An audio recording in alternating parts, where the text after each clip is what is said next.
This I got to see for myself. Everything in our faith seemed to be based on miracles that happened 2,000 years ago. And I thought it'd be interesting to see something now. So planning on going to Medjugorje caused me to start brushing up on the faith. You know, if I'm going to discern whether it's true or not, I'm going to have to know a little bit about my Roman Catholicism. So it caused me to reflect, and I realized that even though I went to 8 years of Catholic grade school, 4 years of Catholic high school, 2 years of Catholic college at Loyola Lakeshore before transferring to Illinois Institute of Technology for engineering, I realized I couldn't tell you one thing about the faith. And the more I tried, it seemed the less I was able to understand. So I decided I'm going to have to read the Bible for myself. So I took a whole year and plowed through it. I'd like to share with you my favorite story, which you're all familiar with, was about a battle between the mountains. The Philistines and the Goliath on the one mountain, and David and the other army of the people of Israel on the other mountain. And Goliath would come up, big 9-foot giant, and say, "Your God is a joke, you know, and you guys are a bunch of wimps." And he goes, "Send your best man out here to fight me, one-on-one." And he goes, if you win, we'll be slaves to you. He goes, "And if I win, you be slaves to us." Now when the Israelites saw him coming, bravely, you know, they all hid. They didn't know how to handle him. But David, he has what engineers would call, he had the breakthrough in technology. And I have a patent on heat exchangers, and that's the dream of every inventor, is you get this breakthrough in technology, and it gives you the advantage over all the competition, and then you're able to collect the marketplace. Now here's David with this weapon, and he's going to make all the other weapons, conventional weapons, obsolete. So he accepts Goliath's challenge, and then you all know what happened. When they meet out with Goliath, David runs to this brook, and he pulls out 5 smooth stones. And I'm like, 5? I go, "David, you're the inventor there. You know you're going to get them in one shot." I go, "Maybe 2, but 5?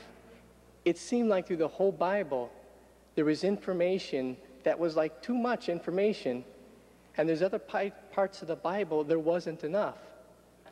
Anyways, he takes the 5 smooth stones, puts it in his shepherd's script, slings it around, lets Goliath have it, and the first one crushes him in the head, chops his head off, and they win. Anyways, I finished the Bible, and I still didn't know one thing about the Catholic faith. So I decided, I'm approaching this all wrong. You know, engineers sometimes, they say the left brain is for math and science, and the right brain is more for liberal arts, and I was never very good at liberal arts. And I was thinking religion must be so far right-brained that I'm just never going to understand anything. So I had come to the conclusion that I was right-brain retarded, and that's just the way it was. So I go, I'm approaching this all wrong. I'm going to approach Medjugorje from a scientific standpoint, something I can handle. So I joined up on a group, and we were headed over to Medjugorje in 1989. It took me 6 years to finally get there. And on the plane, the people would tell me, "Yeah, we've seen this miracle of the sun is dancing and spinning," and I believed them totally that they were telling the truth. However, I go, I got this theory. These simple people from this backwards country don't know a high-tech laser show when they see one. And I go, my theory would be, I got out in Medjugorje and I started mapping out the area. I was going to look where the electricity was running, and I was marking out all the possible laser projection sites. And then when everybody was looking at the miracle of the sun, I was going to go to the laser projection sites and go, "Gotcha," you know, all in a week's work. So day 1 came, no miracle. Day 2 came, no miracle. And I heard enough of Our Lady's messages, I half believed that there was something going on, but I was pretty confused. So I climbed up on top of the Mount Krizvik, the one with the 14-ton cross. And by the way, nothing in Catholicism made sense, but Marian devotion seemed very silly to me. I go, I pray to God myself. What do I need her for? And that rosary, that silly prayer for little old ladies, I go, what about me, engineers? We need prayers too. So I took it to Our Lady, and the kids described her an 18-year-old girl, and I talked to her like I would talk to any 18-year-old girl. I said, Mary, I go, it's me, Guy. I go, I'm here from Chicago. I go, I tell you what, I go, give me your best shot. And I go, I tell you what, I go, I'm going to give you my best shot. And I go, if you win, I'll do whatever you say. I go, if I win, I go, I'm going to defeat Medjugorje. So I zipped down the mountain, and it was on December 8th, the Feast of the Immaculate Conception. After church, we get outside, and 20 people in the group, they start seeing the miracle of the sun. And I was a little away from them, and I was actually digging up wires in the side yard. And I look up, and it burns my eyes. And I go, there's some logical explanation for this. So I go, I'm standing in the wrong spot. You know, you got to be over there to see it. So I walk up right next to him. I look up, burns my eyes again. And I put my sunglasses on it burned my eyes again. And I go, this does not make sense. And I was pacing back and forth, and I go, I remember from physics that the solar radiation will burn anybody's retina. I got it figured out. I'm the only idiot who's really looking at the sun. You know, all these people got to be going like this.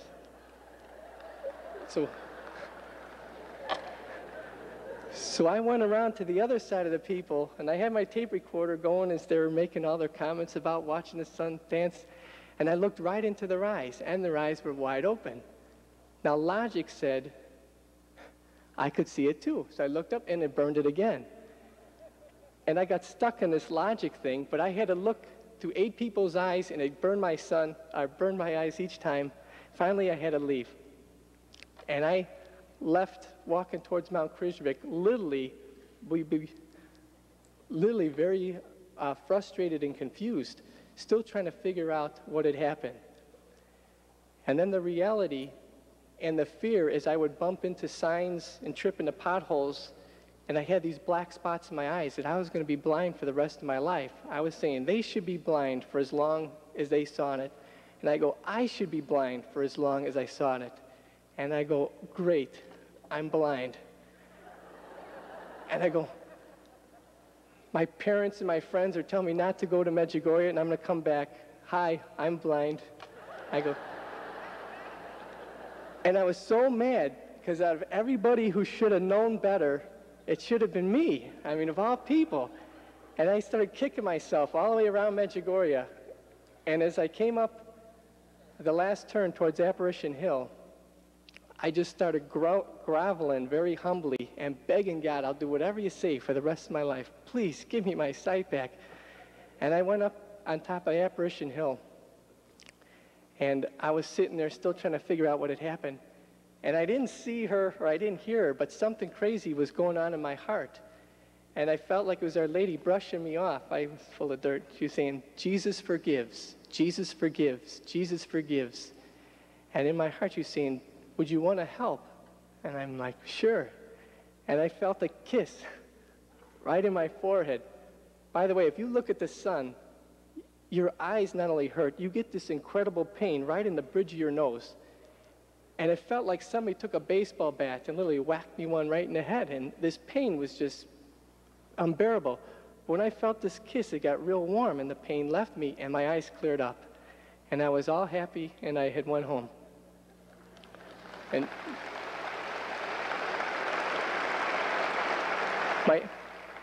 my time is running out, but I have to, when I got back home, I had figured I'd send a letter to my engineering friends, tell them, hey, if they know about it, they're no dummies, they'll figure it out for themselves. And I realized I got to start practice in our messages. And so I started praying the rosary, and the problem was I had no doubt Medjugorje was true, but I still thought the rosary was this silly little old lady prayer. So I'd be praying my rosary, Hail Mary, full of grace, this is an insult to my intelligence. Hail Mary, full of grace, this is an insult to my intelligence. And something Visca had said too, she says, even though we think that Jesus and the Blessed Mother are far away from us, they are very close. But we just have to open up our hearts and realize by our hearts how much they love us. For somehow, when I got from Medjugorje, I knew two things. I know you don't go up on Mount Krishbek and give Our Lady any grief. And two, that I knew I just had a presence that Jesus and Mary, it was like looking through a two-way mirror. That was so obvious all of a sudden. You know, the first two things in religion that made sense to me. But I still didn't like it. So this went on. As I would be giving Our Lady grief about being an insult to my intelligence, I would relive that whole thing. I'd have the lights blind in my eyes, and it would scare me, and I'd feel totally humiliated, and I'd start shaking, and I go, okay, I'm praying.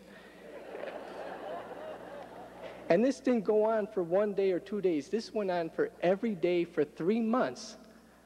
I would start praying, and at the end of 3 months, I'm like, Hail Mary, full of grace, this is an insult to my intelligence. And all of a sudden, I'd relive this experience, and I'd pick up my rosary pamphlet, and I'd slap it on the ground, and I go, I can't help it, Our Lady, if this is a silly prayer. I go, look at even this first joyful mystery, the Annunciation, the fruit of the mystery, humility. What does humility have to do with the Annunciation? I don't get it. And I go, humility is what you did to me in Medjugorje. And I go, you bopped me in the head. I go, just like David bopped Goliath in the head. And then it was like the light went on. And I go, oh, I get it. You know, I heard Padre Pio and others in Medjugorje talk about the rosary being the weapon. And then I realized, I go, the 5 smooth stones of David's weapon were prefigured for the fulfillment of the true weapon is the rosary. And the 5 smooth stones are the 5 decades of the rosary. And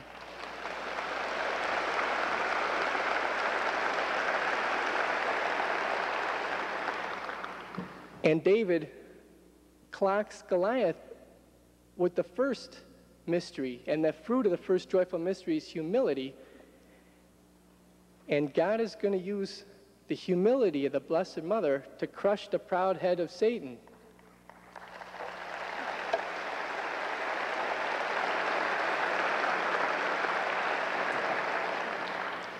So when I figured this out, I'm like patting myself on the back, and all of a sudden I'm like, wait a second. I go, I'm on the wrong side. I'm on the receiving end of this. And throughout several parts of my conversion, everything I seemed to do, I was like in mortal sin. I haven't been to confession in 10 years before I went to Medjugorje. And I'm like, this is a mortal sin. This is a mortal sin. I was always on the wrong side all of a sudden. And, you know, Our Lady would work with you. And I'd like to conclude by this second trip to Medjugorje. My friend Gerald, another engineer, he went with me. And the first time we were standing next to each other, and I got to see the miracle of the sun. And what it looks like a total eclipse of the sun. Instead of the black moon, it looks like a white host. And the white host kind of rolls around in the sun, and it blocks the rays from burning your eyes. And may I ask, has anybody seen that miracle of the sun in Medjugorje? My gosh, it looks like half of you have seen it. But that's the sign of the times, is the signs in the sun. So we get back, my friend Gerald too, then he starts saying, Guy, I don't think we saw a miracle. And I go, oh yeah? And he says, look, Guy, he goes, it was during the apparition, 6:20 in the afternoon. The sun was low enough, he goes, we don't try and look at it when we're home, the sun. Our eyes happen to adjust to it, made it look like there was this white disk in the sun, and we were able to see it. And he goes, I would have to see it the same time in the day and have it burn my eyes before I believe. And I'm like, what did you say? And he goes, He goes, I would have to have it burn my eyes before I believe. And the next day, we were in church. He goes, Guy, come on, let's see the miracle. I go, go ahead, Gerald. I go, I'm staying here and praying. He goes out. I stayed for the rosary and the mass. I came out, and I found him on the bench, and he had his hands over his eyes.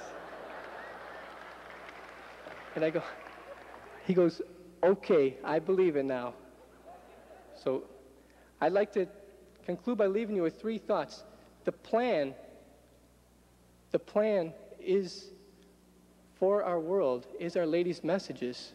The praying, the rosary, the weapon, the fasting, the Eucharist. I go, practice those 5 messages. And 2, I'd say, as much as you can, promote the Fatima 5 First Saturday devotion. Now that Pope John Paul II has consecrated Russia, you see Russia collapse, that should give us renewed enthusiasm, because Our Lady's telling us that'll heal our own country as well. And 3, if you need enthusiasm to live Our Lady's messages or practice the 5 First Saturday, practice the total consecration by St. Louis de Montfort. If you want God to work hard in your life in spectacular ways, as yesterday as Dr. Joseph, and I'll butcher his last name, said, the Pope's motto is totus tuus, totally yours. He was working in the soda factory, and he stumbled on this St. Louis de Montfort's totally yours devotion. You look at the time he was in the soda factory to the time he becomes Pope, it's phenomenal. So no matter what a great sinner you are, part of the devotion was great saints will rise up in the last days who are practicing this devotion. So thank you very much, and God bless. And pray for those engineers. They're so lost, they don't even know they're lost.